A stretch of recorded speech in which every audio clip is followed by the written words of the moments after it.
Prefácio. Minha mãe sempre costurou a vida com fios de ferro. As palavras acima, de uma personagem do conto A Gente Combinamos de Não Morrer, constituem contundente epígrafe para um comentário sobre Olhos de Água, esta nova coleção de contos de Conceição Evaristo. Trata-se de frase-chave que enfeixa o turbilhão de questões sociais e existenciais recorrentes na escrita da autora, a presidir sua construção ficcional e a reiterar sua unidade temática. Como antes em sua obra ficcional, poética, ensaística, Conceição ajusta o foco de seu interesse na população afro-brasileira abordando, sem meias palavras, a pobreza e a violência urbana que a acometem. Ultimamente na favela tiroteios aconteciam com frequência e a qualquer hora. Lemos em Zaita esqueceu de guardar os brinquedos. Sem sentimentalismos facilitadores, mas sempre incorporando a tessitura poética ficção, os contos de Conceição Evaristo apresentam uma significativa galeria de mulheres. Ana da Venga, a mendiga do Zuquerença, Natalina, Luamanda, Cida, a menina Zaita. Ou serão todas a mesma mulher, captada e recriada no caleidoscópio da literatura, em variados instantâneos da vida. Diferem elas em idade e em conjunturas de experiências, mas compartilham da mesma vida de ferro, equilibrando-se na frágil vara que, lemos no conto Cooper de Cida, é a corda bamba do tempo. Na verdade, essa mulher de muitas faces é emblemática de milhões de brasileiras na sociedade de exclusões que é a nossa. Frágil vara, corda bamba, fios de ferro, ferro de passar, a dança das metáforas as enlaça e reconstrói a vida de pessoas despossuídas a qual expressa, apesar de tudo, uma vitalidade própria que o texto de Conceição insiste em celebrar. Era tudo tão doce, tão gozo, tão dor, sintetiza Ana da Venga. Os contos, assim, equilibram-se entre a afirmação e a negação, entre a denúncia e a celebração da vida, entre o nascimento e a morte. Brevemente iria parir um filho. Um filho que fora concebido nos frágeis limites da vida e da morte. Quantos filhos Natalina teve? No livro estão presentes mães, muitas mães. E também filhas, avós, amantes, homens e mulheres, todos evocados em seus vínculos e dilemas sociais, sexuais, existenciais, numa pluralidade e vulnerabilidade que constituem a humana condição. Sem quaisquer idealizações, são aqui recriadas com firmeza e talento as duras condições enfrentadas pela comunidade afro-brasileira. A abrangência de tal problemática ultrapassa, de certo, o mundo negro, assim como transcende o dia de hoje. Os contos, sempre fincados no fugidio presente, abarcam o passado e interrogam o futuro. Sintomaticamente, são muitos e diversos os velhos e as crianças que os habitam. O passado é inevitavelmente implacável, o futuro, em geral duvidoso, certas vezes inexoravelmente negado. É o caso, por exemplo, do pivete Lumbiá ou do menino Lixão, nos contos que levam seus nomes. E Lixão foi se encolhendo, se enroscando até ganhar a posição de feto. A força simbólica de tal regressão física e emocional é de uma síntese irreparável. Em seu percurso, o livro, além do mundo de mulheres e de meninos, incorpora homens como protagonistas, Quimbá, Ardoca, cuja perspectiva, ocasionalmente, passa a comandar a narração. Ouso dizer que o fluxo narrativo atinge o seu clímax no já citado A Gente Combinamos de Não Morrer em que, pela primeira vez, diversos narradores encaminham a ação. Fragmenta-se uma univocidade feminina, por mais dispersa e múltipla que esta já fosse. A par disso, constata-se, num crescendo, um estilhaçar ficcional que o texto assume ao reduplicar a precariedade de seus personagens, para quem às vezes a morte é leve como a poeira. E a vida se confunde com um pó branco qualquer. O conto implode a sua própria técnica narrativa. Em um verdadeiro avesso de apoteose, o texto ficcional, paradigmático da sociedade, também se pulveriza. Alguém cantou a pedra e o segredo foi rompido. A desgraça vaza dos poros da terra. O mundo explode. Seres de mil mãos agarram tudo. Nada escapa. Atenção, leitor, é com você, é conosco, é com todos, que aqui se fala. Mas a positividade textual prevalece, apesar de tudo. Uma positividade em que escrever é, certamente, uma maneira de sangrar, mas também de invocar e evocar vidas costuradas com fios de ferro, porém aqui preservadas com a persistente costura dos fios da ficção, em que também se almeja e se combina, incansavelmente, não dê certo a imortalidade, mas a tenaz vitória humana, a cada geração, sobre a morte. Heloísa Toller Gomes. Introdução. A mulher negra tem muitas formas de estar no mundo, todos têm. Mas um contexto desfavorável, um cenário de discriminações, as estatísticas que demonstram pobreza, baixa escolaridade, subempregos, violações de direitos humanos, traduzem histórias de dor. Quem não vê? Parcelas da sociedade estão dizendo para você que este é o cenário. As leituras que se faz dele traz possibilidades em extremos. Pode-se ver tanta mulher destituída, vivendo o limite do ser que não pode ser, inferiorizada, apequenada, violentada. Pode-se ver também aquela que nada, buscando formas de surfar na correnteza. A que inventa jeitos de sobrevivência, para si, para a família, para a comunidade. Pode-se ver a que é derrotada, expurgada. Mas, se prestar um pouco mais atenção, vai ver outra. Vai ver Caliban, o escravo de Shakespeare em A Tempestade, atualizado, vivo, pujante. Aquele que aprende a língua do Senhor e constrói a liberdade de maldizer, ao subverter a língua de Próspero, o homem branco, Caliban, a mulher negra, abre caminho para a liberdade. Radicaliza o jogo. Expõe as regras do jogo que joga, conta o segredo. Descortina o mistério. Aqui, instala-se a cultura de arqué atualizada, como expressou Muniz Sodré. Atesta-se a presença e o poder de uma tradição viva. Neste livro encontrei outra vez Caliban ocupado em muitas subversões. Era Yalodê, a que fala pelas mulheres que não podem falar, contando, dizendo, amaldiçoando. Era Oxum, as portas da casa de Oxalá, amaldiçoando a pobreza e a injustiça que recaía sobre as mulheres. E crescendo em força e poder, transformando-se na dona de toda a riqueza. É assim que as mulheres, nós mulheres negras, buscamos formas de ser no mundo. De contar o mundo como forma de apropriarmos-nos dele. De nomeá-lo. De nomo, o axé, a palavra que movimenta a existência. É assim que Conceição Evaristo inventa este mundo que existe. Diana da Venga, Maria, do Zuquerença, Natalina, Salinda, Luamanda, Cida, Zaita, Maíta. E desses meninos homens perdidos, herdeiros de mãe sem nome, herança que as mulheres deixaram e que ninguém quis receber. São histórias duras de derrota, de morte, machucados. São histórias que insistem em dizer o que tantos não querem dizer. O mundo que é dito existe. Suas regras, explícitas. O lugar de mero ouvinte é desautorizado.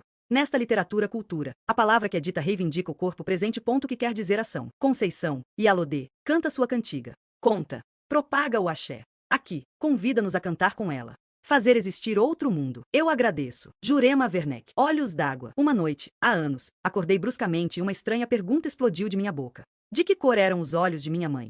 Atordoada, custei reconhecer o quarto da nova casa em que eu estava morando e não conseguia me lembrar de como havia chegado até ali. E a insistente pergunta martelando, martelando. De que cor eram os olhos de minha mãe? Aquela indagação havia surgido há dias, há meses, posso dizer. Entre um afazer e outro, eu me pegava pensando de que cor seriam os olhos de minha mãe. E o que a princípio tinha sido mero pensamento interrogativo, naquela noite se transformou em uma dolorosa pergunta carregada de um tom acusativo. Então eu não sabia de que cor eram os olhos de minha mãe? Sendo a primeira de 7 filhas, desde cedo busquei dar conta de minhas próprias dificuldades. Cresci rápido, passando por uma breve adolescência. Sempre ao lado de minha mãe, aprendi a conhecê-la. Decifrava o seu silêncio nas horas de dificuldades, como também sabia reconhecer, em seus gestos, prenúncios de possíveis alegrias. Naquele momento, entretanto, me descobria cheia de culpa, por não recordar de que cor seriam seus olhos. Eu achava tudo muito estranho, pois me lembrava nitidamente de vários detalhes do corpo dela. Da unha encravada do dedo mindinho do pé esquerdo, da verruga que se perdia no meio uma cabeleira crespa e bela. Um dia, brincando de pentear boneca, alegria que a mãe nos dava quando, deixando por uns momentos o lava-lava, o passa-passa das roupagens alheias e se tornava uma grande boneca negra para as filhas, descobrimos uma bolinha escondida bem no couro cabeludo dela. Pensamos que fosse carrapato. A mãe cochilava e uma de minhas irmãs, aflita, querendo livrar a boneca-mãe daquele padecer, puxou rápido o bichinho. A mãe e nós rimos e rimos e rimos de nosso engano. A mãe riu tanto, das lágrimas escorrerem. Mas de que cor eram os olhos dela? Eu me lembrava também de algumas histórias da infância de minha mãe. Ela havia nascido em um lugar perdido no interior de Minas. Ali, as crianças andavam nuas até bem grandinhas.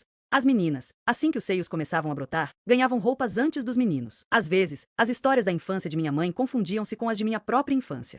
Lembro-me de que muitas vezes, quando a mãe cozinhava, da panela subia cheiro algum. Era como se cozinhasse, ali, apenas o nosso desesperado desejo de alimento. As labaredas, sob a água solitária que fervia na panela cheia de fome, pareciam debochar do vazio do nosso estômago, ignorando nossas bocas infantis em que as línguas brincavam a salivar sonho de comida. E era justamente nesses dias de parco ou nenhum alimento que ela mais brincava com as filhas. Nessas ocasiões a brincadeira preferida era aquela em que a mãe era senhora, a rainha. Ela se assentava em seu trono, um pequeno banquinho de madeira. Felizes, colhíamos flores cultivadas em um pequeno pedaço de terra que circundava o nosso barraco. As flores eram depois solenemente distribuídas por seus cabelos, braços e colo, e diante dela fazíamos reverências à senhora. Postávamos deitadas no chão e batíamos cabeça para a rainha. Nós, princesas, em volta dela, cantávamos, dançávamos, sorríamos. A mãe sorria de uma maneira triste e com um sorriso molhado. Mas de que cor eram os olhos de minha mãe? Eu sabia, desde aquela época, que a mãe inventava esse e outros jogos para distrair a nossa fome. E a nossa fome se distraía. Às vezes, no final da tarde, antes que a noite tomasse conta do tempo, ela se sentava na soleira da porta e, juntas, ficávamos contemplando as artes das nuvens no céu. Umas viravam carneirinhos, outras, cachorrinhos, algumas, gigantes adormecidos, e havia aquelas que eram só nuvens, algodão doce. A mãe, então, espichava o braço, que ia até o céu, colhia aquela nuvem, repartia em pedacinhos e enfiava rápido na boca de cada uma de nós. Tudo tinha de ser muito rápido, antes que a nuvem derretesse e com ela os nossos sonhos se esvaecessem também. Mas de que cor eram os olhos de minha mãe? Lembro-me ainda do temor de minha mãe nos dias de fortes chuvas. Em cima da cama, agarrada a nós, ela nos protegia com seu abraço. E com os olhos alagados de prantos balbuciava rezas a Santa Bárbara, temendo que o nosso frágil barraco desabasse sobre nós. E eu não sei se o lamento pranto de minha mãe, se o barulho da chuva. Sei que tudo me causava a sensação de que a nossa casa balançava ao vento. Nesses momentos os olhos de minha mãe se confundiam com os olhos da natureza. Chovia, chorava, chorava, chovia. Então, por que eu não conseguia lembrar a cor dos olhos dela? E naquela noite a pergunta continuava me atormentando. Havia anos que eu estava fora de minha cidade natal. Saíra de minha casa em busca de melhor condição de vida para mim e para minha família. Ela e minhas irmãs tinham ficado para trás. Mas eu nunca esquecera minha mãe. Reconhecia a importância dela na minha vida, não só dela, mas de minhas tias e de todas as mulheres de minha família. E também, já naquela época, eu entoava cantos de louvor a todas nossas ancestrais, que desde a África vinham arando a terra da vida com as suas próprias mãos, palavras e sangue. Não, eu não esqueço essas senhoras, nossas Yabás, donas de tantas sabedorias. Mas de que cor eram os olhos de minha mãe? E foi então que, tomada pelo desespero por não me lembrar de que cor seriam os olhos de minha mãe, naquele momento resolvi deixar tudo e, no dia seguinte, voltar à cidade em que nasci. Eu precisava buscar o rosto de minha mãe, fixar o meu olhar no dela, para nunca mais esquecer a cor de seus olhos. Assim fiz. Voltei, aflita, mas satisfeita. Vivia a sensação de estar cumprindo um ritual, em que a oferenda aos orixás deveria ser descoberta da cor dos olhos de minha mãe. E quando, após longos dias de viagem para chegar à minha terra, pude contemplar extasiada os olhos de minha mãe, sabem o que vi? Sabem o que vi? Vi só lágrimas e lágrimas. Entretanto, ela sorria feliz. Mas eram tantas lágrimas, que eu me perguntei se minha mãe tinha olhos ou rios caudalosos sobre a face. E só então compreendi. Minha mãe trazia, serenamente em si, águas correntezas. Por isso, prantos e prantos a enfeitar o seu rosto. A cor dos olhos de minha mãe era a cor de olhos d'água, águas de mamãe Oxum. Rios calmos, mas profundos e enganosos para quem contempla a vida apenas pela superfície. Sim, águas de mamãe Oxum. Abracei a mãe, encostei meu rosto no dela e pedi proteção. Senti as lágrimas dela se misturarem às minhas. Hoje, quando já alcancei a cor dos olhos de minha mãe, tento descobrir a cor dos olhos de minha filha. Faço a brincadeira em que os olhos de uma se tornam um espelho para os olhos da outra. E um dia desses me surpreendi com um gesto de minha menina. Quando nós duas estávamos nesse doce jogo, ela tocou suavemente no meu rosto, me contemplando intensamente. E, enquanto jogava o olhar dela no meu, perguntou baixinho, mas tão baixinho, como se fosse uma pergunta para ela mesma, ou como estivesse buscando e encontrando a revelação de um mistério ou de um grande segredo. Eu escutei quando, sussurrando, minha filha falou: Mãe, qual é a cor tão úmida de seus olhos? Ana da Venga. As batidas na porta ecoaram como um prenúncio de samba. O coração de Ana da Venga naquela quase meia-noite, tão aflito, apaziguou um pouco. Tudo era paz então, uma relativa paz. Deu um salto da cama e abriu a porta. Todos entraram, menos o seu. Os homens cercaram Ana da Venga. As mulheres, ouvindo o movimento vindo do barraco de Ana, foram também. De repente, naquele minúsculo espaço coube o mundo. Ana da Venga reconhecera a batida. Ela não havia confundido a senha. O toque prenúncio de samba ou de macumba estava a dizer que tudo estava bem. Tudo em paz, na medida do possível. Um toque diferente, de batidas apressadas dizia de algo mau, ruim, danoso no ar. O toque que ela ouvirá antes não prenunciava desgraça alguma. Se era assim, onde andava o seu, já que os das outras estavam ali? Por onde andava o seu homem? Por que da Venga não estava ali? Da Venga não estava ali. Os homens rodearam Ana com cuidado, e as mulheres também. Era preciso cuidado. Da Venga era bom. Tinha um coração de Deus, mas, invocado, era o próprio diabo. Todos haviam aprendido a olhar Ana da Venga. Olhavam a mulher buscando não perceber a vida e as delícias que explodiam por todo o seu corpo. O barraco de Davenga era uma espécie de quartel-general, e ele era o chefe. Ali se decidia tudo. No princípio, os companheiros de Davenga olharam Ana com ciúme, cobiça e desconfiança. O homem morava sozinho. Ali armava e confabulava com os outros todas as proezas. E de repente, sem consultar os companheiros, mete ali dentro uma mulher. Pensaram em escolher outro chefe e outro local para quartel-general, mas não tiveram coragem. Depois de certo tempo, Davenga comunicou a todos que aquela mulher ficaria com ele e nada mudaria. Ela era cega, surda e muda no que se referia a assuntos deles. Ele, entretanto, queria dizer mais uma coisa. Qualquer um que bulisse com ela haveria de morrer sangrando nas mãos dele feito porco capado. Os amigos entenderam. E quando o desejo aflorava ao vislumbrar os peitos maçãs salientes da mulher, algo como uma dor profunda doía nas partes de baixo deles. O desejo abaixava então, esvanecendo, diluindo a possibilidade de ereção do prazer. E Ana passou a ser quase uma irmã que povoava os sonhos incestuosos dos homens comparsas dos delitos e dos crimes de Davenga. O peito de Ana Davenga doía de temor. Todos estavam ali, menos o dela. Os homens rodeavam Ana. E as mulheres, como se estivessem formando pares para uma dança, rodeavam seus companheiros, parando atrás de seu homem certo. Ana olhou todos e não percebeu tristeza alguma. O que seria aquilo? Estariam guardando uma dor profunda e apenas mascarando o sofrimento para que ela não sofresse? Seria alguma brincadeira de Davenga? Ele estaria escondido por ali? Não. Davenga não era homem de tais modos. Ele até brincava, porém, só com os companheiros. Assim mesmo de uma brincadeira bruta. Socos, pontapés, safanões, tapas, seus filhos da puta. Mas parecia briga. Onde estava Davenga? Teria se metido em alguma confusão? Sim, seu homem só tinha tamanho. No mais era criança em tudo. Fazia coisas que ela nem gostava de pensar. Às vezes, ficava dias e dias, meses até, foragido, e quando ela menos esperava dava com ele dentro de casa. Pois é, Davenga parecia ter mesmo o poder de se tornar invisível. Um pouco que ela saía para buscar roupas no varal ou falar um tantinho com as amigas, quando voltava dava com ele, deitado na cama. Nuzinho. Bonito Davenga vestido com a pele que Deus lhe deu. Uma pele negra, esticada, lisinha, brilhosa. Ela mal fechava a porta e se abria todinha para o seu homem. Davenga. Davenga. E aí acontecia o que ela não entendia. Davenga, que era tão grande, tão forte, mas tão menino, tinha o prazer banhado em lágrimas. Chorava feito criança. Soluçava, umedecia ela toda. Seu rosto, seu corpo ficavam úmidos das lágrimas de Davenga. E todas as vezes que ela via aquele homem no gozo pranto, sentia uma dor intensa. Era como se Davenga estivesse sofrendo mesmo, e fosse ela culpada. Depois então, os dois ainda de corpos nus, ficavam ali. Ela enxugando as lágrimas dele. Era tudo tão doce, tão gozo, tão dor. Um dia pensou em se negar para não ver Davenga chorando tanto. Mas ele pedia, caçava, buscava. Não restava nada a fazer, a não ser enxugar o gozo-pranto de seu homem. Todos continuavam parados olhando Ana da Venga. Ela recordou que uns tempos atrás nenhum deles era amigo. Eram inimigos, quase. Eles detestavam Ana. Ela não os amava nem os odiava. Ela não sabia onde eles estavam na vida de da Venga.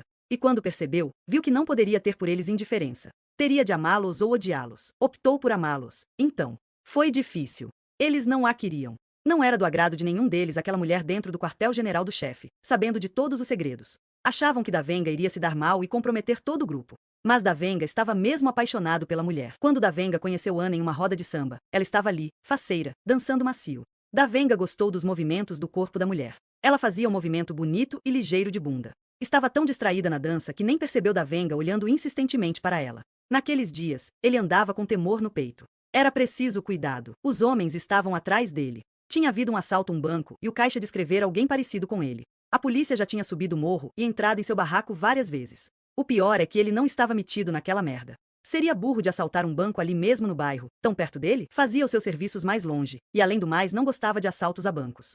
Já até participará de alguns, mas achava o servicinho sem graça. Não dava tempo de ver as feições das vítimas. O que ele gostava mesmo era de ver o medo, o temor, o pavor nas feições e modos das pessoas. Quanto mais forte o sujeito, melhor. Adorava ver os chefões, os manda-chuva se cagando de medo, feito aquele deputado que ele assaltou um dia. Foi a maior comédia. Ficou na ronda perto da casa do homem. Quando ele chegou e saltou do carro, da Venga se aproximou. Pois é, doutor, a vida não tá fácil. Ainda bem que tem homem lá em cima como o senhor defendendo a gente, os pobres. Era mentira. Doutor, eu votei no senhor. Era mentira também. E não me arrependi. Veio visitar a família? Eu também tô indo ver a minha e quero levar uns presentinhos. Quero chegar bem vestido, como o senhor. O homem não deu trabalho algum. Pressentiu a arma que da Venga nem tinha sacado ainda. E quando isto aconteceu, o próprio deputado já tinha adiantado o serviço entregando tudo. Da Venga olhou a rua. Tudo ermo, tudo escuro. Madrugada e frio. Mandou que o homem abrisse o carro e pediu as chaves. O deputado tremia, as chaves tilintavam em suas mãos. Da Venga mordeu o lábio, contendo o riso. Olhou o político bem no fundo dos olhos, mandou então que ele tirasse a roupa e foi recolhendo tudo. Não, doutor, a cueca não. Sua cueca não. Sei lá se o senhor tem alguma doença ou se tá com o cu sujo. Quando arrecadou tudo, empurrou o homem para dentro do carro. Olhou para ele e balançou as chaves. Deu um adeus ao deputado, que correspondeu ao gesto. Da Venga tinha o peito explodindo em gargalhadas, mas conteve o riso. Apertou o passo. Tinha de abreviar. Eram 13h15 da madrugada. Daí a pouco passaria por ali uma patrulhinha. Dias atrás ele havia estudado o ambiente. Foi por aqueles dias do assalto ao deputado que da Venga conheceu Ana. A venda do relógio lhe havia rendido algum dinheiro, fora o que estava na carteira. E de cabeça leve resolveu ir com os amigos para o samba. Sabia, porém, que devia ficar atento. Estava atento, sim. Estava atento aos movimentos e à dança da mulher. Ela lhe lembrava uma bailarina nua, tal qual a que ele vira um dia no filme da televisão. A bailarina dançava livre, solta, na festa de uma aldeia africana. Só quando a bateria parou foi que Ana também parou e se encaminhou com as outras para o banheiro. Da Venga assistia a tudo. Na volta ela passou por ele, olhou e deu-lhe um largo sorriso. Ele criou coragem. Era preciso coragem para chegar a uma mulher. Mais coragem até do que para fazer um serviço. Aproximou-se e convidou-a para uma cerveja. Ela agradeceu. Estava com sede, queria água e deu-lhe um sorriso mais profundo ainda. Da Venga se emocionou. Lembrou da mãe, das irmãs, das tias, das primas e até da avó, a velha Isolina. Daquelas mulheres todas que ele não via há muitos anos, desde que começara a varar o mundo. Seria tão bom se aquela mulher quisesse ficar com ele, morar com ele, ser dele na vida dele. Mas como? Ele queria uma mulher, uma só. Estava cansado de não ter pouso certo. E a mulher que lhe lembrava a bailarina nua havia mexido com ele, com alguma coisa lá dentro dele. Ela lhe trouxera saudade de um tempo paz, um tempo criança, um tempo Minas. Ia tentar, ia tentar. Ana, a bailarina de suas lembranças, bebeu água enquanto da Venga namorado tomava cerveja, sem sentir o gosto do líquido. Quando terminou, pegou na mão da mulher e saiu. Os amigos de da Venga viram quando ele, descuidado de qualquer perigo, atravessou o terreiro da roda de samba e caminhou feito namorado puxando a mulher pela mão, ganhando espaço lá fora, quase esquecido do perigo. Desde aquele dia Ana ficou para sempre no barraco e na vida de da Venga. Não perguntou de que o homem vivia. Ele trazia sempre dinheiro e coisas. Nos tempos em que ficava fora de casa, eram os companheiros dele que, através das mulheres, lhe traziam sustento. Ela não estranhava nada. Muitas vezes, da Venga mandava que ela fosse entregar dinheiro ou coisas para as mulheres dos amigos dele. Elas recebiam as encomendas e mandavam perguntar quando e se seus homens voltariam. Da Venga às vezes falava do regresso, às vezes, não. Ana sabia bem qual era a atividade de seu homem. Sabia dos riscos que corria ao lado dele, mas achava também que qualquer vida era um risco, e o risco maior era o de não tentar viver. E naquela noite primeira, no barraco de da Venga, depois de tudo, quando calmos e ele já de olhos enxutos, ele havia chorado copiosamente no gozo-pranto. Puderam conversar. Ana resolveu adotar o nome dele. Resolveu então que a partir daquele momento se chamaria Ana da Venga. Ela queria a marca do homem dela no seu corpo e no seu nome. Davenga gostara de Ana desde o primeiro momento até o sempre. Dera seu nome para Ana e se dera também. Fora com ela que descobrira e começara a pensar no porquê de sua vida. Fora com ela que começara a pensar nas outras mulheres que tivera antes. E uma lhe trazia um gosto de remorso. Ele havia mandado matar Maria Agonia. Conhecera a mulher ao visitar um companheiro na cadeia. O amigo armara uma e não se dera bem. A prisão devia ser horrível. Só em pensar tinha medo e desespero. Se um dia caísse preso e não conseguisse fugir, se mataria. E foi nessa única visita ao amigo que conheceu Maria Agonia. Ela vivia dizendo da agonia de uma vida sem o olhar do Senhor. Naquele dia, quando saíram da cadeia, ela veio conversando com Davenga. Era bonita, usava uma roupa abaixo do joelho, o cabelo amarrado para trás. Uma voz calma acompanhada de gestos tranquilos. Davenga estava gostando de ouvir as palavras de Maria Agonia. Marcaram um encontro para o domingo seguinte na praça. Quando ele chegou, o pastor falava, e Maria Agonia estava com a Bíblia aberta na mão. Davenga observava os modos contritos da mulher. Ela, ao levantar os olhos e perceber o olhar dele, piedosamente abaixou a cabeça e voltou ao livro. Ele saiu e se encaminhou para o botequim em frente. Ao acabar a pregação, ela saiu do meio dos outros, passou por ele e fez um sinal. Ele foi atrás. Assim que todos se dispersaram, ela falou do desejo de estar com ele. Queria ir para algum lugar, sozinhos. Foram e se amaram muito. Ele chorou como sempre. Esses encontros aconteceram muitas e muitas vezes. Primeiro a praça, a pregação, a crença. Depois tudo no silêncio, na moita, tudo escondidinho. Um dia ele se encheu. Propôs que ela subisse o morro e ficasse com ele. Corresse com ele todos os perigos. Deixasse a Bíblia, deixasse tudo. Maria Agonia reagiu. Vê só se ela, crente, filha de pastor, instruída, iria deixar tudo e morar com marginal, com bandido? Davenga se revoltou. Ah, então era isso? Só prazer? Só o gostoso? Só aquilo na cama? Saiu dali era novamente a Bíblia? Mandou que a mulher se vestisse. Ela ainda se negou. Estava querendo mais. Estava precisando do prazer que ele, só ele, era capaz de dar. Saíram juntos do motel. A certa altura, como sempre, ele desceu do carro e caminhou sozinho. Não havia de ser nada. Tinha alguém que faria o serviço para ele. Dias depois, a seguinte manchete aparecia nos jornais. Filha de pastor apareceu nua e toda perfurada de balas. Tinha ao lado do corpo uma Bíblia. A moça cultivava o hábito de visitar os presídios para levar a palavra de Deus. Por mais que Ana Davenga se esforçasse, não conseguia atinar com o porquê da ausência de seu homem. Todos estavam ali. Isso significava que, onde quer que Davenga estivesse naquele momento, ele estava só. E não era comum em tempos de guerra como aqueles, eles andarem sozinhos. Davenga devia estar em perigo, em maus lençóis. As histórias e os feitos de Davenga vieram quentes e vivos em sua mente. Dentre eles, um em que havia uma semelhante sua, morta. Nem no dia em que Davenga, de cabeça baixa, lhe contará o crime, ela tivera medo do homem. Buscou as feições de suas semelhantes, ali presentes. Encontrou calma. Seria porque os homens delas estavam ali? Não, não era. A ausência de um deles significava sempre perigo para todos. Porque estavam tão calmas, tão alheias assim. Novas batidas ecoaram na porta e já eram prenúncios de samba. Era samba mesmo. Ana Davenga quis romper o círculo em volta dela e se encaminhar para abrir a porta. Os homens fecharam a roda mais ainda e as mulheres em volta deles começaram a balançar o corpo. Cadê Davenga? Cadê Davenga? Meu Deus? O que seria aquilo? Era uma festa. Distinguiu vozes pequenas e havia as crianças. Ana Davenga alisou a barriga. Lá dentro estava sua, bem pequena, bem sonho ainda. As crianças, havia umas que de longe ou às vezes de perto, acompanhavam as façanhas dos pais. Algumas seguiriam pelas mesmas trilhas. Outras, quem sabe, traçariam caminhos diferentes. E o filho dela com Davenga, que caminho faria? Ah, isto pertence ao futuro. Só que o futuro ali chegava rápido. O tempo de crescer era breve. O de matar ou morrer chegava breve, também. E o filho dela e de Davenga? Cadê Davenga? Meu Deus? Davenga entra furando o círculo. Alegre, zambeiro, cabeça a sonho, nuvens. Abraça a mulher. No abraço, além do corpo de Davenga, ela sentiu a pressão da arma. Davenga, Davenga, que festa é esta? Por que isto tudo? Mulher, tá pancada? Parece que bebe. Esqueceu da vida? Esqueceu de você? Não, Ana Davenga não havia esquecido, mas também não sabia por que lembrar. Era a primeira vez na vida, uma festa de aniversário. O barraco de Ana Davenga, como seu coração, guardava gente e felicidades. Alguns se encostaram pelo pouco espaço do terreiro. Outros se amontoaram nos barracos vizinhos, por onde rolavam a cachaça, a cerveja e o mais e mais. Quando a madrugada firmou, Davenga mandou que todos se retirassem, recomendando aos companheiros que ficassem alertas. Ana estava feliz. Só Davenga mesmo para fazer aquilo. E ela, tão viciada na dor, fizera dos momentos que antecederam a alegria maior um profundo sofrimento. Davenga estava ali na cama vestido com aquela pele negra, brilhante, lisa que Deus lhe dera. Ela também, nua. Era tão bom ficar se tocando primeiro. Depois haveria o choro de Davenga, tão doloroso, tão profundo, que ela ficava adiando o gozo-pranto. Já estavam para explodir um no outro, quando a porta abriu violentamente e 2 policiais entraram de armas em punho. Mandaram que Davenga se vestisse rápido e não bancasse o engraçadinho, porque o barraco estava cercado. Outro policial do lado de fora empurrou a janela de madeira. Uma metralhadora apontou para dentro de casa, bem na direção da cama, na mira de Ana da Venga. Ela se encolheu levando a mão na barriga, protegendo o filho, pequena semente, quase sonho ainda. Da Venga vestiu a calça lentamente. Ele sabia estar vencido. E agora o que valia a vida? O que valia a morte?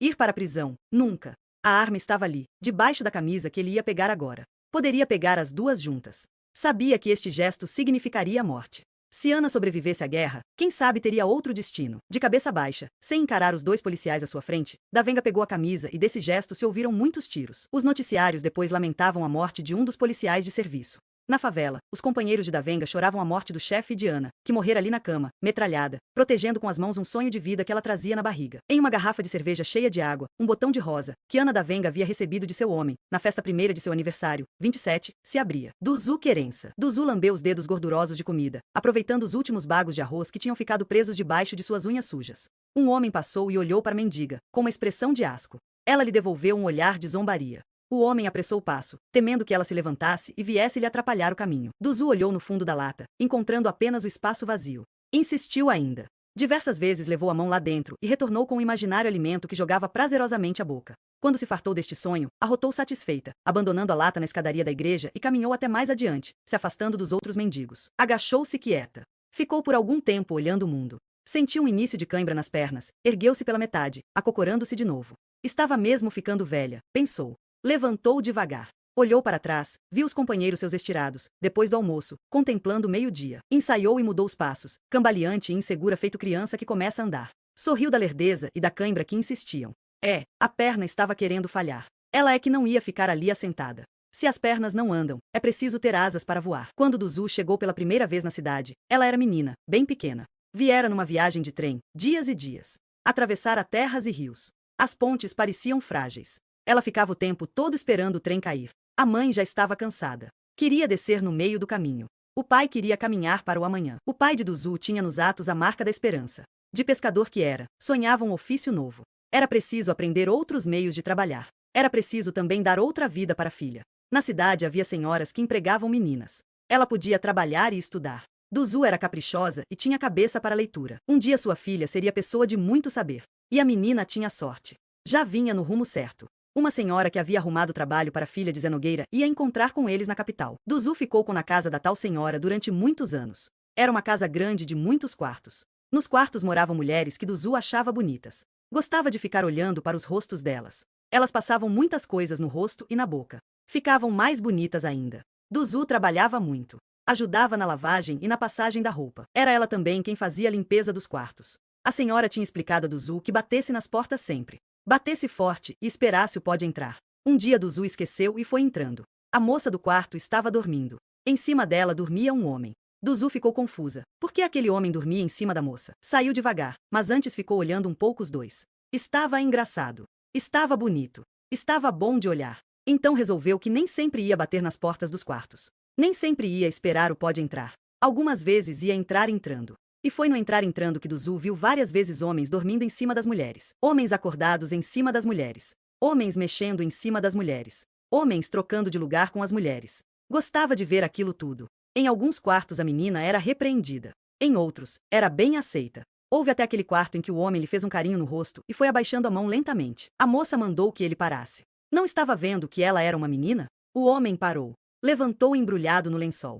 Duzu viu então que a moça estava nua. Ele pegou a carteira de dinheiro e deu uma nota para Duzu. Ela olhou timidamente para o homem. Voltou ali no outro dia no entrar entrando. Não era o mesmo. Saiu desapontada e triste. Passados alguns dias voltou a entrar de supetão. Era ele. Era o homem que lhe havia feito um carinho e lhe dado um dinheiro. Era ele que estava lá. Estavam os dois nuzinhos. Ele em cima, parecendo dentro da mulher. Duzu ficou olhando tudo. Teve um momento em que o homem chamou por ela. Vagarosamente ela foi se aproximando. Ele, em cima da mulher, com uma das mãos fazia carinho no rosto e nos seios da menina. Duzu tinha gosto e medo. Era estranho, mas era bom. Ganhou muito dinheiro depois. Duzu voltava sempre. Vinha no entrar entrando cheio de medo, desejo e desespero. Um dia o homem estava deitado nu e sozinho. Pegou a menina e jogou na cama. Duzu não sabia ainda o ritmo do corpo, mas, rápida e instintivamente, aprendeu a dançar. Ganhava mais e mais dinheiro. Voltava e a moça do quarto nunca estava. Um dia quem abriu a porta de supetão foi Esmeraldina. Estava brava.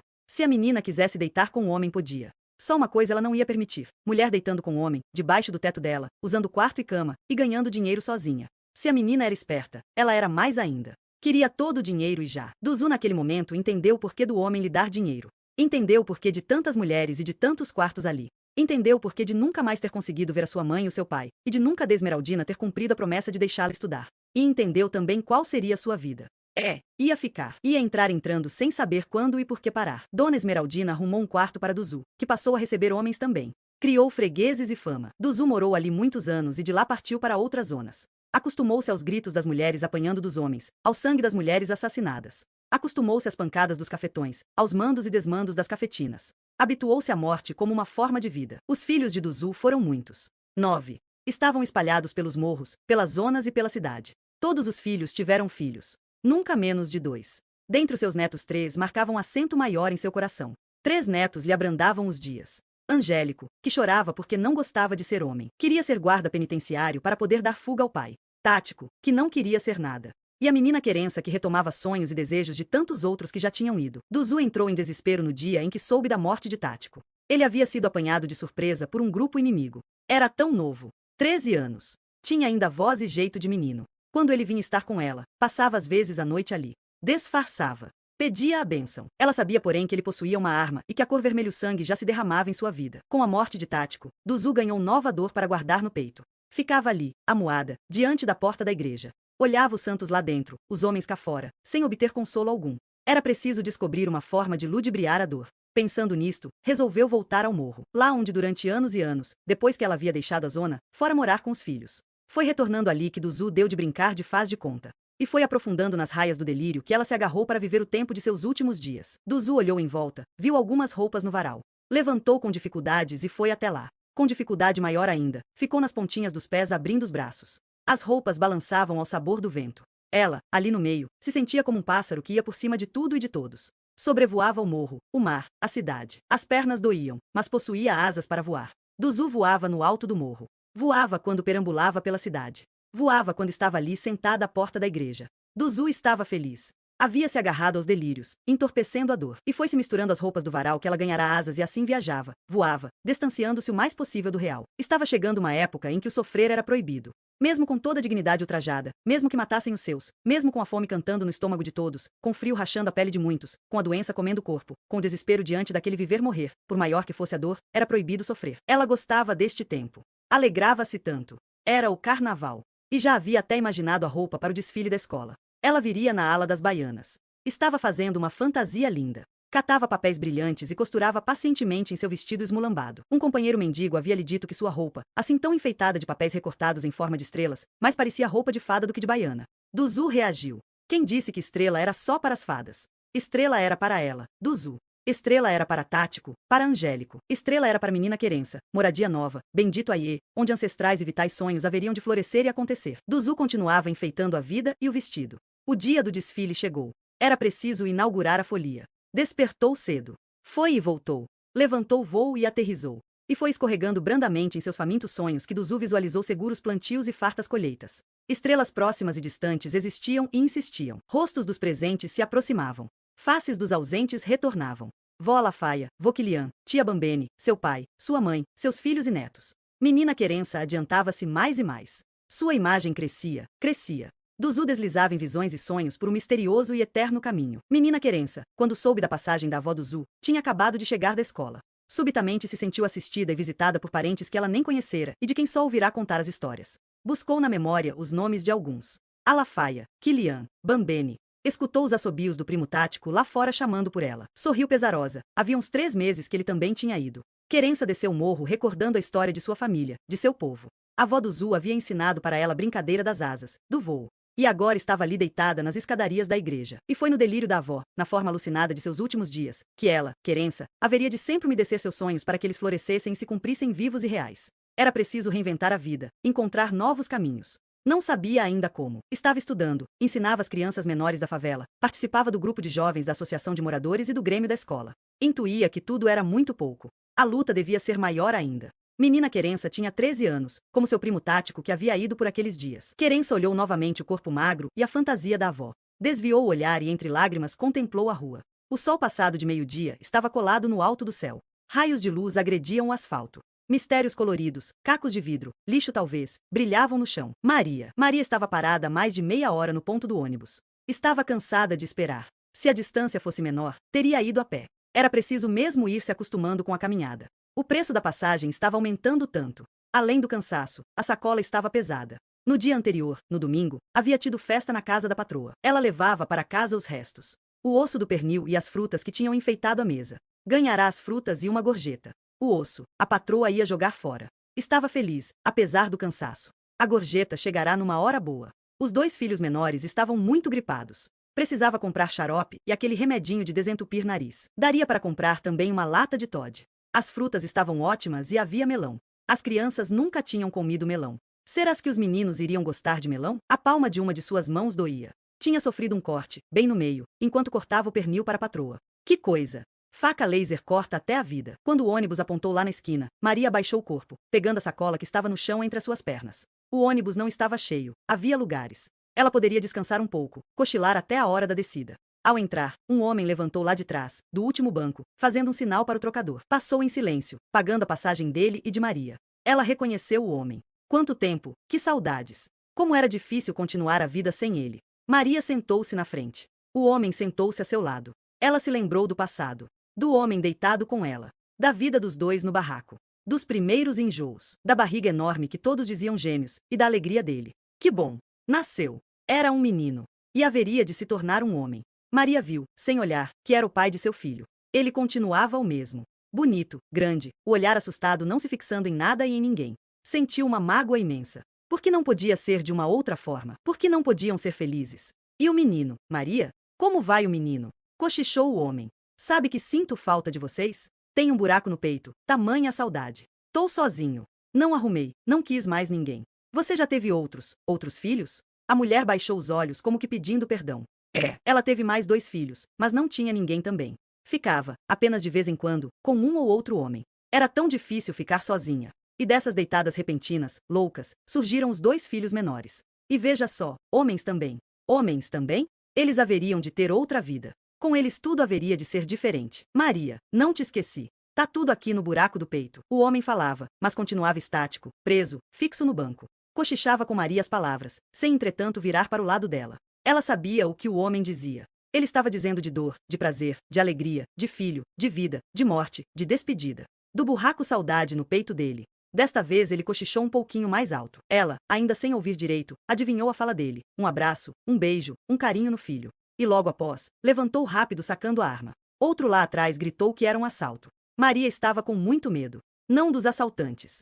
Não da morte. Sim da vida. Tinha 3 filhos. O mais velho, com 11 anos, era filho daquele homem que estava ali na frente com uma arma na mão. O de lá de trás vinha recolhendo tudo. O motorista seguia a viagem. Havia o silêncio de todos no ônibus. Apenas a voz do outro se ouvia pedindo aos passageiros que entregassem tudo rapidamente. O medo da vida em Maria ia aumentando. Meu Deus, como seria a vida dos seus filhos? Era a primeira vez que ela via um assalto no ônibus. Imaginava o terror das pessoas. O comparsa de seu ex-homem passou por ela e não pediu nada. Se fossem outros os assaltantes, ela teria para dar uma sacola de frutas, um osso de pernil e uma gorjeta de 1000 cruzeiros. Não tinha relógio algum no braço. Nas mãos nenhum anel ou aliança. Aliás, nas mãos tinha sim. Tinha um profundo corte feito com faca laser que parecia cortar até a vida. Os assaltantes desceram rápido. Maria olhou saudosa e desesperada para o primeiro. Foi quando uma voz acordou a coragem dos demais. Alguém gritou que aquela puta safada lá da frente conhecia os assaltantes. Maria se assustou.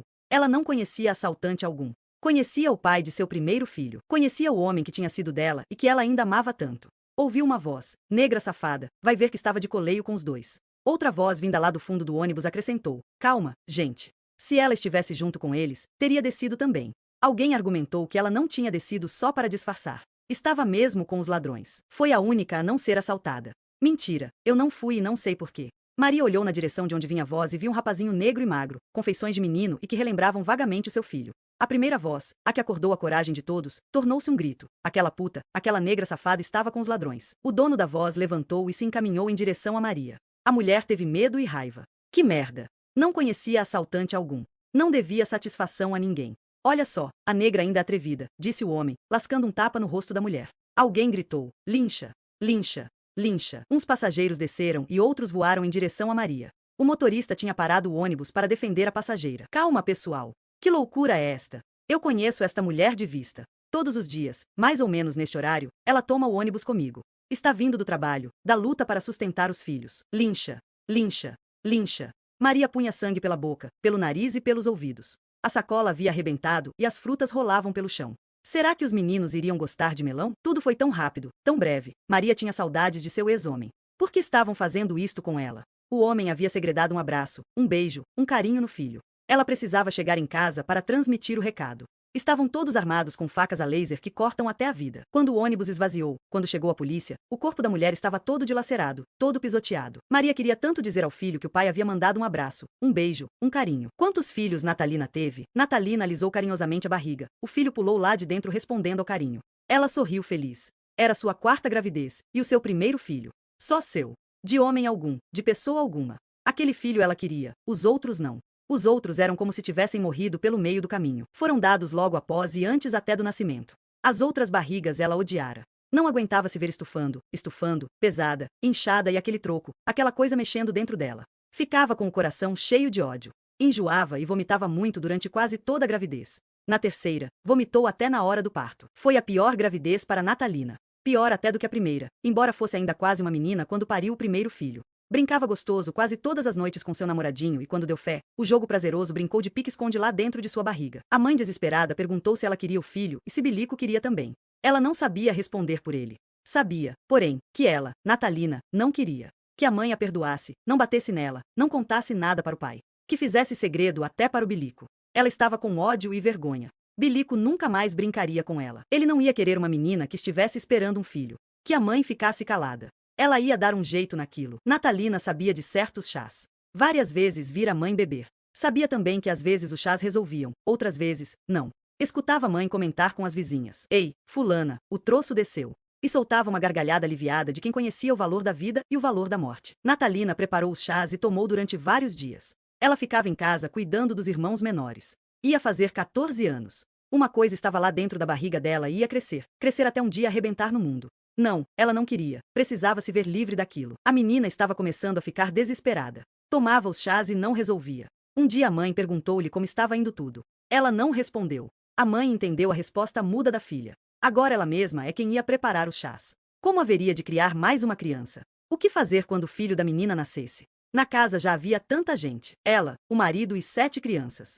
E agora teria o filho da filha? Ia tentar mais um pouco de beberagens. Se não desse certo, levaria a menina só para sedes. A velha parteira cobraria um pouco, mas ficariam livres de tudo. Natalina segurou o temor em silêncio. Sá para sedes, não. Ela morria de medo da velha. Diziam que ela comia meninos. Mulheres barrigudas entravam no barraco de Sapracedes. Algumas, quando saíam, traziam nos braços as suas crianças. Outras vinham de barriga, de braços e mãos vazias. Onde Sapracedes metia as crianças que ficavam lá dentro? Sapracedes, não. A mãe de Natalina e as outras mães sabiam que era só dizer para crianças que iam chamar a velha e os filhos ficavam quietos, obedeciam. Sapracedes comia a criança. Natalina sabia disso. Ela também muitas vezes conseguia a obediência dos irmãos menores, trazendo a velha parteira até o medo deles. A mãe devia estar mesmo com muita mágoa dela. Estava querendo levá-la a Sapracedes. A velha ia comer aquilo que estava na barriga dela. Ia conseguir fazer o que os chás não tinham conseguido. Natalina esperou. No outro dia, quando a mãe saiu cedo para a cozinha da madame, ela saiu logo atrás para lugar algum. Não sabia para onde ia. Ao descer o morro, em um dos becos passou em frente ao barraco de Bilico. Era ali que os dois brincavam prazerosos, sempre. Passou rápido, pisando levemente com medo de ser vista. Tinha de fugir de Sapracedes. Ganhou a avenida, ganhou outras ruas. Escondeu-se o mais longe possível de casa. Ganhou outros amigos também. Um dia, junto com outra menina mulher que também esperava um filho, tomou um trem para mais longe ainda. E respirou aliviada. Sapracedes não a pegaria nunca. Na terceira barriga ela sabia de tudo o que ia acontecer. Na primeira e na segunda fora apanhada de surpresa. Bilico, amigo de infância, crescerá com ela. Os dois haviam descoberto juntos o corpo. Foi com ele que ela descobriu que, apesar de doer um pouco, o seu buraco abria e ali dentro cabia o prazer, cabia a alegria. Quando a criança nasceu era a cara de Bilico. Igual, igualzinha. Ela conseguirá fugir de Sapracedes. Não queria o menino, mas também não queria que ele fosse comido pela velha. Uma enfermeira quis o menino. A menina-mãe saiu leve e vazia do hospital. E era como se ela tivesse ganho uma boneca que não desejasse e cedesse o brinquedo para alguém que quisesse. A segunda gravidez foi também sem querer, mas ela já estava mais esperta. Brincava gostoso com os homens, mas não descuidava. Quando cismava com qualquer coisa, tomava os seus chazinhos, às vezes, o mês inteiro. As regras desciam então copiosas como rios de sangue. Mesmo assim, um dia uma semente teimosa vingou. Natalina passou novamente pelo momento de vergonha. Não ia contar para Tonho, mas o rapaz desconfiou. Havia noite que se assentavam no banco da praça e nem conversaram, ela só cochilava. Uma vez vomitou ao sentir cheiro de pipoca. Depois, um dia, no quarto da obra onde ele morava, quando Natalina se pôs nua, o rapaz perguntou docemente sobre aquela barriguinha que estava crescendo. Ela, envergonhada, contou-lhe que estava esperando um filho. Que ele a perdoasse. Que ela havia tomado uns chás. Que ela conhecia uma tal de Sapracedes. Quando acabou a falação e olhou para Tonho, o moço chorava e ria. Abraçou Natalina e repetia feliz que ia ter um filho. Que formariam uma família. Natalina ganhou preocupação nova. Ela não queria ficar com ninguém. Não queria família alguma. Não queria filho. Quando Tonzinho nasceu, ela e Tonho já haviam acertado tudo. Ela gostava dele, mas não queria ficar morando com ele. Tonho chorou muito e voltou para a terra dele, sem nunca entender a recusa de Natalina diante do que ele julgava ser o modo de uma mulher ser feliz. Uma casa, um homem, um filho. Voltou levando consigo o filho que Natalina não quis. A terceira gravidez, ela também não queria. Quem quis foi o casal para quem Natalina trabalhava.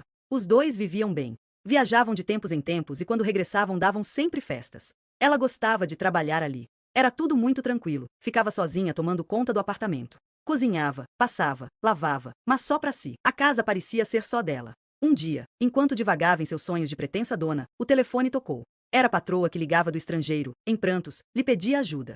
Ela queria e precisava ter um filho. Só Natalina poderia ajudá-la. Ela não entendeu o telefonema nem as palavras da patroa. Ficou aguardando o regresso dos dois. Daí uns dias a patroa voltou.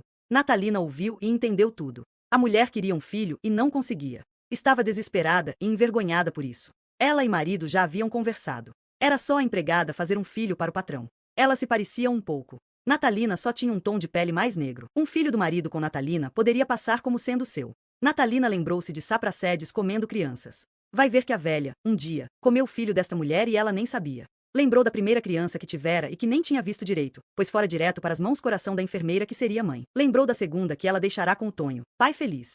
Não entendeu por que aquela mulher se desesperava e se envergonhava tanto por não ter um filho. Tudo certo. Deitaria com o patrão, sem paga alguma, tantas vezes fosse preciso. Deitaria com ele até a outra se engravidar, até a outra encontrar no fundo de um útero, que não seu, algum bebê perdido no limiar de um tempo que só a velha Pracedes conhecia. A patroa chorava, mas parecia um pouco mais aliviada. Natalina levantou rápido e foi ao banheiro, na boca uma saliva grossa. Eram os primeiros enjoos que já começavam. A patroa de Natalina passou a viajar sozinha. O patrão ficava no quarto dele, de noite levantava e ia buscar Natalina no quarto de empregada. Não falavam nada, naqueles encontros de prazer comedido. Cada vez que a patroa voltava, trazia em si o desejo de gravidez no olhar. Os três buscaram a gravidez durante meses e meses. Um dia as regras de Natalina não desceram. A patroa aflita pediu a urina, fizeram o exame, positivo. Os três estavam grávidos. O pai sorriu, voltou a viajar sempre. A patroa ficava o tempo todo com ela. Contratou outra empregada. Levava Natalina ao médico, cuidava de sua alimentação e de distraí-la também. Natalina enjoava, vomitava sempre. A barriga crescia devagar, lenta e preguiçosa. A outra tirava as medidas da barriga de Natalina e ficava feliz. Telefonava ao marido informando tudo. Um dia, quando já estava no 7º mês, viu o homem, pai da criança, que estava ali momentaneamente emprestada dentro dela. A patroa pegou a mão do marido e pousou-a lentamente sobre a barriga de Natalina. A criança mexeu, os dois se abraçaram felizes, enquanto Natalina não conseguiu segurar a náusea e ânsia de vômito. A patroa veio aflita. O esforço para vomitar era tão grande que trazia lágrimas aos olhos de Natalina. Ela aproveitou para, silenciosamente, chorar um pouco. Tudo passava lento, os 9 meses de eternidade, os enjoos. O estorvo que ela carregava na barriga faria feliz o homem e a mulher que teria um filho que sairia dela. Tinha vergonha de si mesma e deles. Um dia a criança nasceu fraca e bela. Sobreviveu. Os pais choravam aflitos. Natalina quase morreu.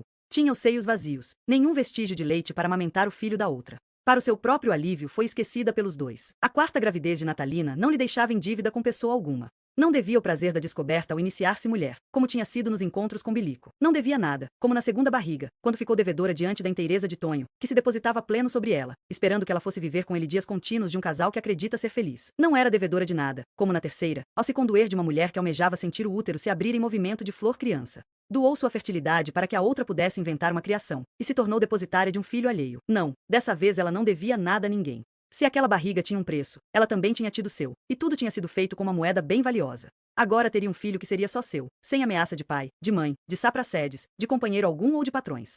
E haveria de ensinar para ele que a vida é viver e é morrer, é gerar e é matar. O filho de Natalina continuava bulindo na barriga da mãe como se estivesse acompanhando também a busca que ela fazia na memória. Queria relembrar o caminho percorrido pelo carro. Um caminho que, por mais que se esforçasse, não conseguiria retomar e reconhecer nunca. Um trajeto que não pôde ver, pois tinha os olhos vendados pelos homens que chegaram de repente no seu barraco e a dominaram com força, perguntando-lhe pelo seu irmão. Ela não sabia o que responder. Não tinha irmão algum. Saíra de casa anos atrás, deixará a mãe, o pai e as 6 irmãs. Os homens insistiam, berravam dizendo que era pior e que não adiantava nada ela não dizer a verdade. De vez em quando, o que estava sentado no banco de trás com ela, fazia-lhe um carinho nas pernas. Ela arrepiava de pavor. As mãos estavam amarradas e doíam. Em um dado momento, o carro parou e o que estava ao seu lado desceu. Despediu-se dela passando novamente a mão em suas pernas. Bateu nas costas do que estava no volante e desejou-lhe bom proveito. O outro continuou calado. O carro seguiu em frente. Ela calculou que deveriam ser 3 horas da madrugada. Eles haviam chegado em seu barraco por volta da meia-noite. Estava fazendo muito frio. Natalina percebeu então que a marcha do carro diminuía e que estavam saindo da estrada e entrando no mato. Escutava o estalar de ramos secos. O homem desceu do carro, puxou-a violentamente e jogou-a no chão. Depois desamarrou suas mãos e ordenou que lhe fizesse carinho. Natalina, entre o ódio e o pavor, obedecia a tudo. Na hora, quase na hora do gozo, o homem arrancou a venda dos olhos dela. Ela tremia, seu corpo, sua cabeça estavam como se fossem arrebentar de dor. A noite escura não permitia que divisasse o rosto do homem. Ele gozou feito cavalo enfurecido em cima dela. Depois tombou sonolento ao lado. Foi quando, ao consertar o corpo para se afastar dele, ela esbarrou em algo no chão.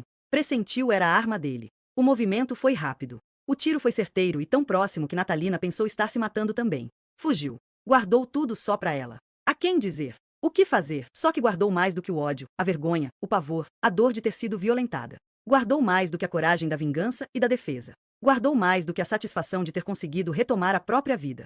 Guardou a semente invasora daquele homem. Poucos meses depois, Natalina se descobria grávida. Estava feliz. O filho estava para arrebentar no mundo a qualquer hora. Estava ansiosa para olhar aquele filho e não ver a marca de ninguém, talvez nem dela. Estava feliz e só consigo mesma. Lembrava de Sapracedes e sorria. Aquela criança, Sapracedes não ia conseguir comer nunca. Um dia, quando era quase menina ainda, saíra da cidade onde nascerá fugindo da velha parteira. Agora, bem recentemente, saíra de outra cidade fugindo do comparsa de um homem que ela havia matado. Sabia que o perigo existia, mas estava feliz. Brevemente iria parir um filho. Um filho que fora concebido nos frágeis limites da vida e da morte. Beijo na face. Salinda tombou suavemente o rosto e com as mãos em concha colheu, pela milésima vez, a sensação impregnada do beijo em sua face. Depois, com um gesto lento e cuidadoso, abriu as palmas das mãos, contemplando-as. Sim, lá estava o vestígio do carinho. Algo tão tênue, como os restos de uma asa amarela, de uma borboleta menina, que foi atropelada nos primeiros instantes de seu inaugural voo. Rememorou ainda o corpo que um dia antes estivera em ofertório ao seu lado. Tudo parecia um sonho. Os toques aconteceram carregados de sutileza. Carinhos inicialmente experimentados apenas com as pontas dos dedos desejos. Ela estava aprendendo um novo amor. Um amor que vivia e se fortalecia na espera do amanhã, que se fazia inesperadamente nas frinchas de um momento qualquer, que se revelava por um simples piscar de olhos, por um sorriso ensaiado na metade das bordas de um lábio, por um repetir constante do eu te amo, declaração feita, muitas vezes, em voz silenciosa, audível somente para dentro, fazendo com que o eco dessa fala se expandisse no interior mesmo do próprio declarante. No princípio, a aprendizagem lhe custará muito. Acostumada ao amor em que tudo ou quase tudo pode ser gritado, exibida aos 4 ventos, Salinda perdeu o chão. Habituada ao amor que pede e permite testemunhas, inclusive nas horas do desamor, viver silente tamanha emoção, era como deglutir a própria boca, repleta de fala, desejosa de contar as glórias amorosas.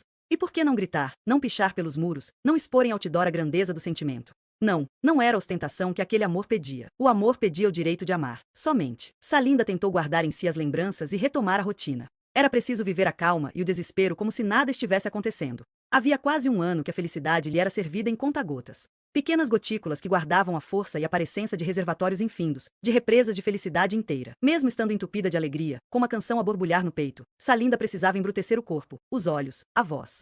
Estava sendo observada em todos seus movimentos. A vigilância sobre os seus passos pretendia, se possível, abarcar até seus pensamentos. Ela, que até então fora sempre distraída, teve de aprender a prestar atenção a tudo e em todos. A mulher ou o homem que estivesse assentado ao seu lado no ônibus poderia ser o detetive particular que o seu marido tinha contratado para segui-la. Ao se lembrar do marido, Salinda foi até o quarto desfazer a mala, que estava ali abandonada desde manhã. Tinha ido até Chã de Alegria, deixar as crianças de férias com a tia. Era para aquela cidade que viajava sempre com os filhos. Além da ida ao trabalho, Salinda não podia sair só. Os filhos, sem saber, tinham sido transformados em vigias da mãe. A viagem de regresso, que ela fez sozinha, foi controlada desde o momento em que deixou a casa da tia. No princípio, logo que começou a ser vigiada, chegou a pensar que estivesse sofrendo de mania de perseguição. Confirmou, porém, que estava sendo seguida, quando, numa noite, o marido, julgando que ela estivesse dormindo, falava alto na sala ao lado e sem querer ela ouviu todo o teor da conversa. Ele pedia notícias de todos os passos dela. Depois a confirmação foi se dando pelas notícias que ele trazia. Ela tinha sido vista em tal e tal lugar. Salinda entendeu o comportamento do marido. Estava a vigiá-la, mas ao invés de agir em silêncio, vinha de própria voz alertá-la.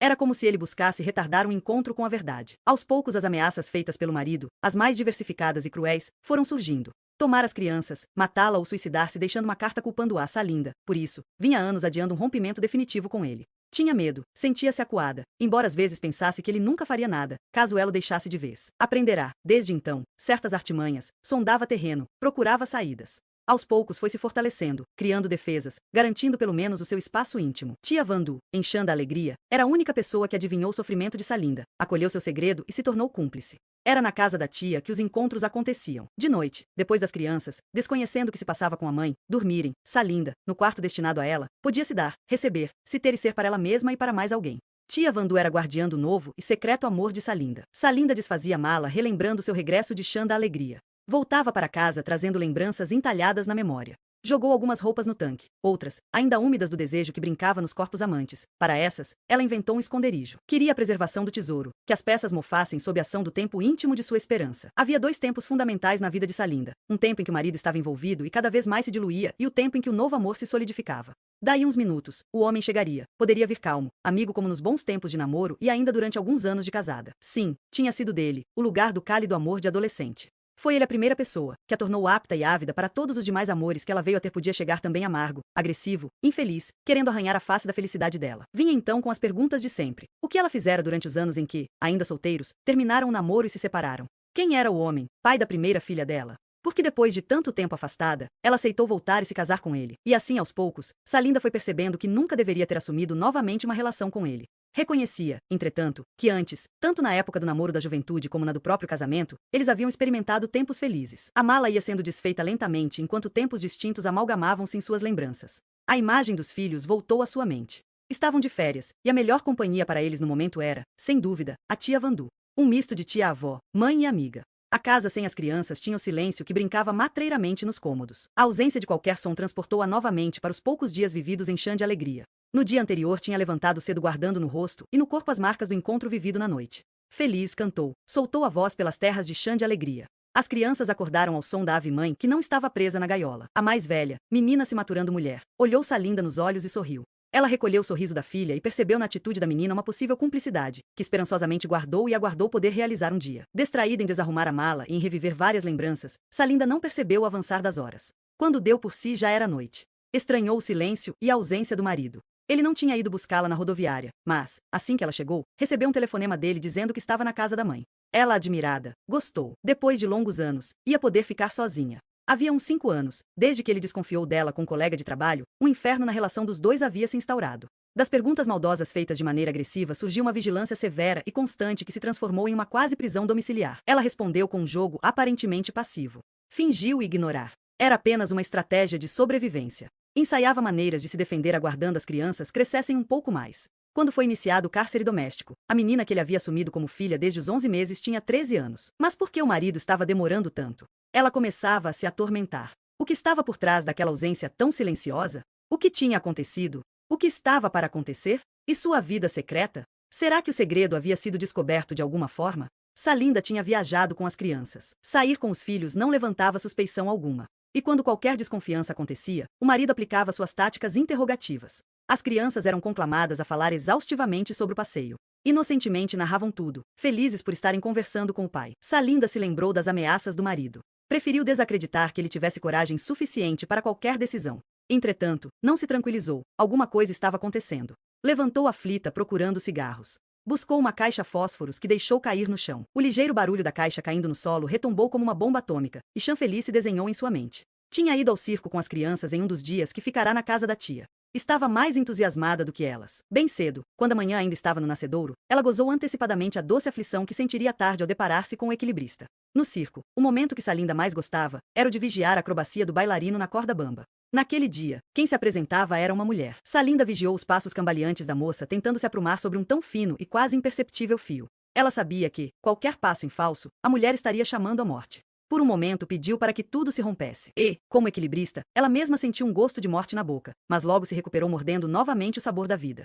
Seu hálito ainda estava impregnado do amor vivido na noite anterior. Levantou-se acompanhando com gosto o jogo da dançarina na fugaz linha da vida. A mulher cambaleava, titubeava no espaço. Ia cair, recuperou-se em seguida, com passo gesto redondo, próprio e justo, no fino fio estendido sob seus pés. O público aplaudiu.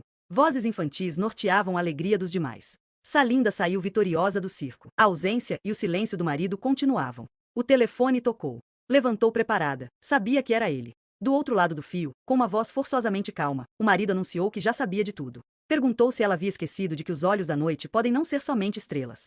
Outros olhos existem, humanos vigiam, e riu debochando do descuido dela e da tia. Disse ainda que não queria vê-la nunca mais, mas era bom ela ir se preparando para uma guerra. Não ia matá-la. Não ia cometer suicídio. Mas ia disputar ferrenhamente os filhos. Ele queria os filhos, todos. Ah, queria. Salinda recebeu o golpe com a cabeça erguida. Sua voz não podia demonstrar nenhum temor. Batalhas viriam, piores, mais cruéis que as anteriores. Sentiu, porém, certo alívio. A verdade tinha sido apresentada, por pior que fosse a dor. O que fazer? Que cuidados e providências tomar no momento? A quem recorrer? E às crianças? Não, ela não ia desistir delas. Seus filhos eram uma opção que ela fizera para sempre. Sentiu-se desesperadamente só. Quis ligar para a tia Vandu. Ponderou, entretanto, que seria melhor esperar um pouco. À noite as crianças sempre ligavam para casa quando estavam por lá. Agora mais do que nunca precisava do abrigo coração da velha. Tentando se equilibrar sobre a dor e o susto, Salinda contemplou-se no espelho. Sabia que ali encontraria sua igual, bastava o gesto contemplativo de si mesma. E no lugar de sua face, viu a da outra. Do outro lado, como se verdade fosse, o nítido rosto da amiga surgiu para afirmar a força de um amor entre duas iguais. Mulheres, ambas se pareciam. Altas, negras e com dezenas de dreads a lhes enfeitar a cabeça. Ambas aves fêmeas, ousadas mergulhadoras na própria profundeza. E a cada vez que uma mergulhava na outra, o suave encontro de suas fendas mulheres engravidava as duas de prazer. E o que parecia pouco, muito se tornava. O que finito era, se eternizava. E um leve e fugaz beijo na face, sombra rasurada de uma asa amarela de borboleta, se tornava uma certeza, uma presença incrustada nos poros da pele e da memória. Luamanda. Luamanda consertou o vestido no corpo, observando por alguns instantes o colo e o pescoço. Não, a sua pele não denunciava as quase 5 décadas que já havia vivido. As marcas no rosto, poucas, mesmo quando observadas de perto, mentiam descaradamente sobre a sua idade. Nunca ninguém havia lhe dado mais de 4 décadas de vida. Um dia o lance mais alto que ela orgulhosamente aceitara fora de 35 anos. Sorriu ao ouvir a oferta. Estava inteirinha, apesar de tantos trambolhões e acidentes de percurso em sua vida estrada.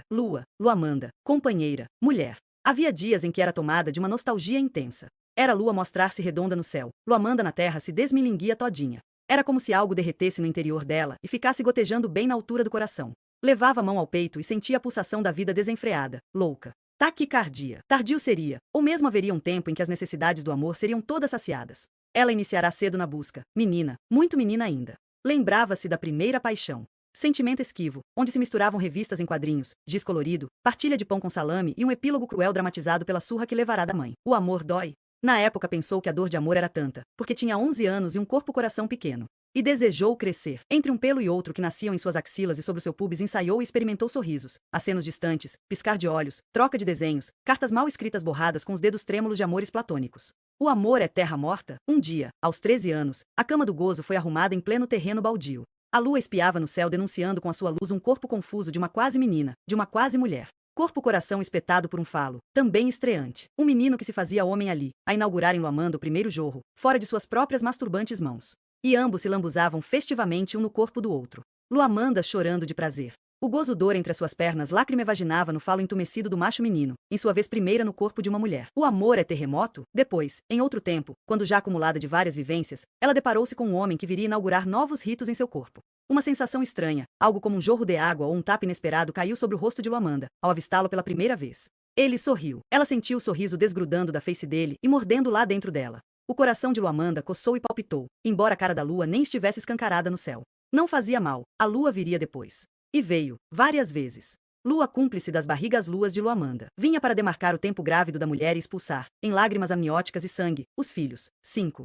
Navegação íntima de seu homem no buraco céu aberto de seu corpo. O amor é um poço misterioso onde se acumulam águas lágrimas. Depois, tempos depois, Luamanda experimentava o amor em braços semelhantes aos seus. Os bicos dos seios dela roçando em outros entumecidos bicos. No primeiro instante, sentiu falta do encaixe, do membro que completava. Num ato de esquecimento, sua mão procurou algo ereto no corpo que estava diante do dela. Encontrou um falo ausente, mas estava tão úmida, tão aquosa aquela superfície misteriosamente plana, tão aberta e igual à sua, que Luamanda afundou-se em um doce e feminil carinho. E quando se sentiu coberta por pele, poros e pelos semelhantes aos seus, quando a sua igual dançou com leveza dança-amor com ela, saudade alguma sentiu, vazio algum existiu, pois todas as fendas de seu corpo foram fundidas nas femininas oferendas da outra. O amor se guarda só na ponta de um falo, ou nasce também dos lábios vaginais de um coração de uma mulher para outra. Luamanda, um dia, também amazona, montada então sobre um jovem. O moço encantado por aquela mulher que ele sabia madura, mas de imprecisa idade. O jovem amamentando-se no tempo vivido dela. Luamanda se realimentando, reencontrando a sua juventude passada e encantada pela virilidade quase inocente dele. Era tão grande a juvenil força do moço a atravessar o corpo de Luamanda, que ensandecida, às vezes, quando ele estava lá embaixo no buraco perna, ela pensava que o entumecido bastão dele ia penetrar no seu corpo, desde lá de baixo e lhe vazar pela boca fora. O amor não cabe em um corpo,